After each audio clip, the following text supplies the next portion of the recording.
panda, koala, kiwi, atlas, doodle, tinker, atlas, maker, Eureka! Okay, so I'm going to be explaining to you what I got from the Eureka crate that I made today. And it is a safe that you can open. This is how it works. You take the key, you put it in, you open it, and now this cool thing opens and you can put stuff in. Close it, open it, you can't open it. Wow, that's cool. So now, so I'm going to tell you all about its design. This is an iris shape. So when you put it in, this cool thing that opens, it's called an iris. It's the stuff in your eyes and in a camera lens. So, onto that. So the makers of this, they actually made more than 20 prototypes of the lock. And then with these keys, they broke 13 of them. And on the inside, there's plastic, then there's wood, plastic, wood, plastic, wood. There's a 1.5 millimeter difference between the plastics, but that's still enough to make it lock. That's really cool. Where inside? Like, what do you mean?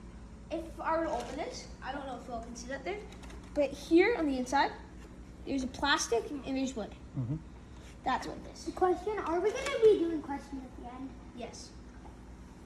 Okay, so this is how it works. So when you put it in my design, I'm going to show you with the there's the actual diagram here. Come on. So this is how it works. You have these, before it's locked, but when you put in the key, like this, all of these are going to push against this, and it pushes open the lock. What are those things? Those are the pins, and the springs on the other side push it into this. Mm-hmm. So that's really cool. That's the main thing. Mechanism. That's a mechanism. And So the pins need to be pushed at the right they have to push at the right spot. spot, and then only it works. Yes, but for Where lockers, is it this is an easy thing, because they just have. Actually, it's not actually very easy. You have to you have to align the pins in the proper area, and you can open the safe. Where the But that pins still is located? very hard. Questions at the end. Fine. In the plastic that I was talking about, the plastic, it has different. I made it where it's where it like that, and when you put it in, then the pins attach. Is it only on the plastic? Dude, I said questions at the end. Okay. So yeah, this type of lock moves to the right spot. Okay, now I'm going to talk about the history of these locks.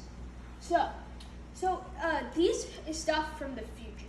Well, it's here, but it's actually very modern. So it's a biometric locks. These types of locks, when you put in your fingerprint, it has no key. When you put in your fingerprint, the safe will open. Eye scanner, safe will open. That's really cool. It was what I thought. I'm going to also tell you about someone best lockpicker in the world, Houdini, Harry Houdini. His nickname was a handcuff king because he could take off. He had very many locks on his hand and on his feet, and he picked them all underwater. And so Wow. it was crazy. So people make locks. So I can make a lock. This is a very easy lock to make. So you will just need some cardboard and a cardboard sheet, and you put in the cardboard sheet, and you add little pieces on either side, and you put it down, so that when you open the safe, it looks like nothing's there, but when you lift up that sheet of cardboard, there's some concealed stuff that no one will recognize. That's really cool, is what I thought. And now I'm going to talk about the key, how it was made. So there's a sophisticated tool called a die. It is used for cutting this key. The key is made of stainless steel, if you're asking. So the die is make sure that it is very accurate, and that's what is usually used for keys today. So in the Middle Ages, people made locks that were surrounded. So if you were to put in the wrong code, pistols would shoot or knives would hurl out. Acid. It was very severe. People would make them very, very secure. And there was these two men, and they both made very, very secure locks that even the Queen of England used them. But then there was this one lockpicker who got rid of them both. He picked them both. So yeah, this and then in the 19th century, there were story locks. Story locks were locks on the outside where they would carve figures into it that would show a story. I thought that was actually very cool. So so there's this man, and he made those locks that could have a flashlight attached to it. It's a fun fact around those types of locks. And the lock is very cool when you align the pegs and you can open it. I'm going to tell you those names, and there's also one more. So a bunch of people, they made different types of locks, and there's this one man, Yung Tun Hasu, which used a bunch of keyholes in the same lock, and a bunch of them would lead to dead ends. And one was the actual thing where you put it in and it would work. And so that's what was also used in the warded ones in the medieval times. They'd keep many fake ones, and then they'd keep a bunch of traps too. What is medieval? Medieval means when they were the knights and everything. So When they go, time to joust! in 1500, 1600s of it. The year 1500 or 1600s. Okay, and yeah. So warding locks were crazy, and the locksmiths had to get really crafty, adding fake keyholes, and then they had to also design fake keys. They'd keep the keys in under their doorstep, so if someone would take it out, ooh, I found the key, and they put it in, acid would come into their face. I thought that was very cool. And a bunch of locksmiths had to make sure that the lockpickers couldn't get through. And that's it. Thank you for listening to me. Question? Yes, sir? Why is a little bit of this open? Because it's made out of wood, and Well, nothing can get through that. No actual man could get through that. Could he? why would you make a wooden thing when people, they can just smash it open? Because I am 11 and I got this from a Eureka crate. That's a fair argument. If you have to make a real one, you would use stronger material. Yeah, you'd use like steel. Good. Thank you. Ekansh, Yes, Mama? very, very cool.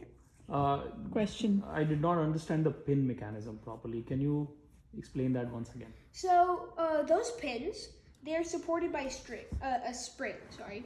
So the spring is always pushing them down. But that key, it has all these little bumps and ridges.